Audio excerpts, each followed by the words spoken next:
पानी नाक से ऊपर चढ़ गया था। हमारे जो कार्यकर्ता लोग हैं, चाहे नेशनल काउंसिल में बैठक किया हो या कोर कमेटी की बैठक किया था, सब में जनता ने हमको इजाज़त दिया कि अब नीतीश कुमार के साथ आपको नहीं रहना है। अगर हमें महत्वाकांक्षी होती कि हम और मुख्यमंत्री रहे तो हम 6 महीना तो मुख्यमंत्री रह ही सकते थे। नमस्कार, मैं कृपा संग्राम इनसाइडर लाइव देख रहे हैं। जीतन राम मांझी के बेटे संतोष सुमन ने कल मंत्री पद से इस्तीफा दे करके बिहार ही नहीं पूरे देश की राजनीति को एक तरीके से गर्म कर दिया है। और आपको बताते चले कि एक तरफ जहां नीतीश कुमार पूरे विपक्ष को एक करने के लिए अलग अलग राज्यों के मुख्यमंत्री, पूर्व मुख्यमंत्रियों से मुलाकात करके 23 जून की बैठक के एक टाइम निर्धारित किया है। तमाम बड़े बड़े नेता जो विपक्ष के हैं वो मीटिंग में आ रहे हैं। वहीं आपको बता दें कि बिहार सरकार में मंत्री है संतोष सुमन थे, वो कल इस्तीफा दे दिए। इस्तीफा देने के बाद से पूरी राजनीति जो है उलट पलट गई। एक तरीके से कहे कि विपक्ष को जो आरोप लगाया जाता है बीजेपी की तरफ से कि ये कुनबा जल्दी ही टूट जाएगा, बिखर जाएगा, उसी कगार पे पहुंच गया। और आज उसी को लेकर के जीतन राम मांझी ने एक बयान दिया है। कहा है कि हमारी पार्टी पर विलय करने का दबाव बनाया जा रहा था और हमारे तमाम साथी मिल करके ये तय किए कि अब महागठबंधन में और मंत्री पद पे रहना उचित नहीं होगा। इसी कड़ी में संतोष सुमन ने इस्तीफा दिया है। पहले सुनिए क्या कुछ कह रहे हैं जीतन राम मांझी।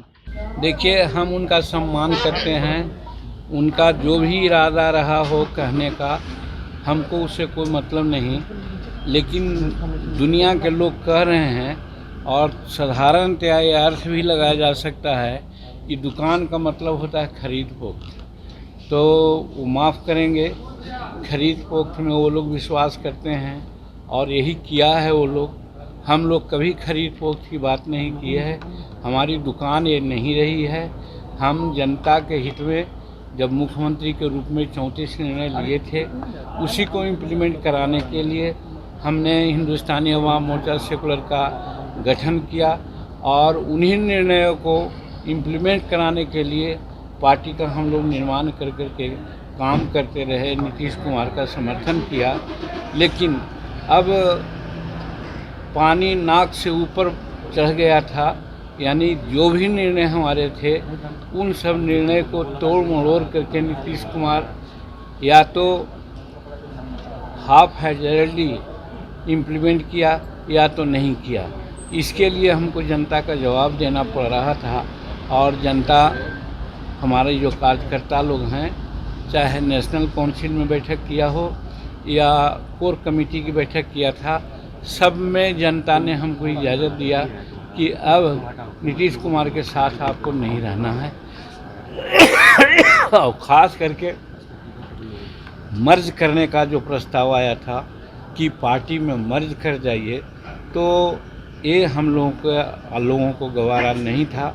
इसलिए आज हमारे लोग जब इस्तीफा संतोष कुमार दिए हैं और ये निर्णय हुआ है कि हम किसी पार्टी में मर्ज नहीं करेंगे और हमारी पार्टी इंडिपेंडेंट हो करके काम करेगी, चाहे चुनाव का मामला हो या संघर्ष का मामला हो। और इसके लिए हमारे लोग आज जुबिलियंट हैं, आज फटाका फोड़ रहे हैं कि मांझी जी ने अच्छा निर्णय लिया है। कल चुनाव लड़ेंगे सर? अब तो 18 तारीख को जब हम लोग कार्य समिति की बैठक बुलाई है और कार्य समिति की बैठक में निर्णय लेंगे कि हम लोगों को क्या करना है। जदयू सर, जदयू ये कहे कि हमने तो उनको मुख्यमंत्री बनाया, वो इतना सम्मान दिया, लेकिन फिर भी मांझी जी चले गए। ये अपने आप में समझ से बाहर है हमारे जी। हाँ, ज़रूर समझ से बाहर उनको होगी और हम किसी का खिलाफत नहीं करते हैं। हम राजनीति में सबको सम्मान देने के लिए आए हैं और सम्मान देते हैं। हम नीतीश कुमार को भी सम्मान देते हैं। लेकिन एक ही प्रश्न आप लोगों के माध्यम से पूछते हैं, जब जीतन मांझी 9 महीना बिहार का मुख्यमंत्री रहा, कौन ऐसी गलत काम थी जिसके लिए उन्होंने गैर कानूनी, गैर संवैधानिक कार्य करवा करके हमको बाध्य किए कि साहब हम मुख्यमंत्री नहीं रहे। क्योंकि लेजिस्लेचर पार्टी की बैठक बुलाने का हक होता है लेजिस्लेचर पार्टी के नेता का, और हम नेता थे और हम बैठक बुला चुके थे 19 फरवरी 2015 को। उस बैठक में निर्णय होता, लेकिन कौन ऐसी बात आई कि शरद यादव को मिला करके उन्होंने 13 फरवरी को बैठक बुला ली और जल्दीबाजी में उसी में निर्णय उन्होंने ले लिया। तो गलतफहमी तो उन्होंने की है, उनको लगा कि जीतन मांझी ऐसा न करेगा तो दिक्कत होगी। और बात सही है, 19 फरवरी को जब राज्यपाल महोदय को हम इस्तीफ़ा देने गए थे, उस समय मेरे पॉकेट में लेटर था कि असेंबली भंग कर दें। अगर हम में महत्वाकांक्षी होती कि हम और मुख्यमंत्री रहे तो हम 6 महीना तो मुख्यमंत्री रह ही सकते थे। हम कार्यवाहक मुख्यमंत्री के रूप में रहते अगर असेंबली भंग करा देते तो, लेकिन हम भंग नहीं किया, हमने इस्तीफ़ा देना उचित समझा। तो ये जवाब उन लोगों को है। अगर ये कहते हैं तो वो गलत कहते हैं कि कोई महत्वाकांक्षी बात को लेकर के हम चलते हैं। हम जनहित में चलते हैं, जनहित में वादा किया था। हमने किया था कि भाई किसान को 6-5 एकड़ ज़मीन रहने वाले किसान को बिजली माफ़ करो। नीतीश कुमार से कहते रहे, आज तक उन्होंने नहीं किया। जनता हमसे पूछती है कि आप सरकार में हैं, क्यों नहीं माफ़ हुआ। हमने निर्णय लिया था कि बच्चा क्लास से लेकर के एमए क्लास तक के बच्चियों का फीस माफ़ कर देंगे। नीतीश कुमार आज जो डेफिसिट ग्रांट होता है कॉलेज में नहीं दिए हैं, इसलिए बहुत से बच्चियों का रिजल्ट अघोषित हुआ है और उनका प्रमाण पत्र नहीं मिल रहा है। ये सारी बातें हमने निर्णय लिया था कि हम 5 डिसमिल ज़मीन गरीबों को देंगे, खरीद के देंगे, मार्केट रेट से देंगे। हम गरीबों को 1 एकड़ ज़मीन देंगे, खरीद के देंगे, मार्केट रेट से देंगे। नीतीश कुमार कर रहे हैं क्या?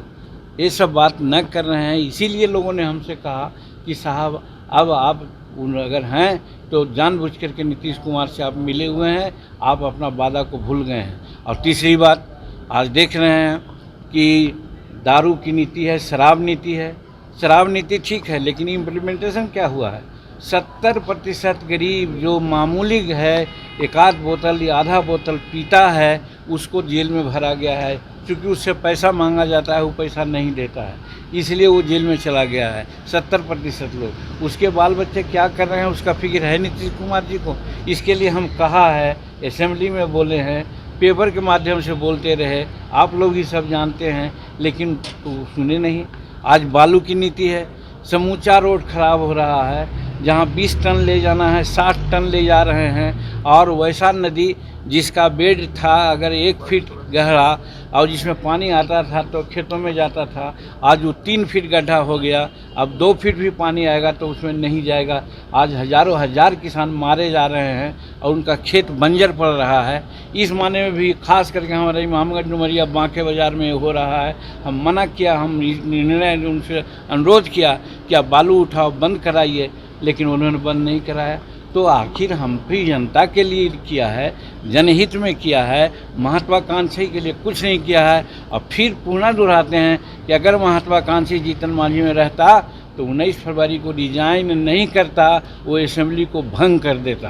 तो आपने सुना किस तरीके से जीतन राम मांझी ने कहा है कि हमारे अस्तित्व अब खतरे में रहा था। अस्तित्व की लड़ाई के लिए हमारे मंत्री ने यानी उनके बेटे संतोष सुमन ने इस्तीफा दिया है। उन्होंने कहा कि हमारी एक बैठक हुई, बैठक में तमाम सदस्यों को द्वारा निर्णय लिया गया कि अब अलग होने में ही ठीक रहेगा। और उन्होंने ये भी कहा कि जिस तरीके से जब हम मुख्यमंत्री थे तो गलत तरीके से हमको अनैतिक तरीके से मुख्यमंत्री पद से इस्तीफा देने के लिए मजबूर किया गया था।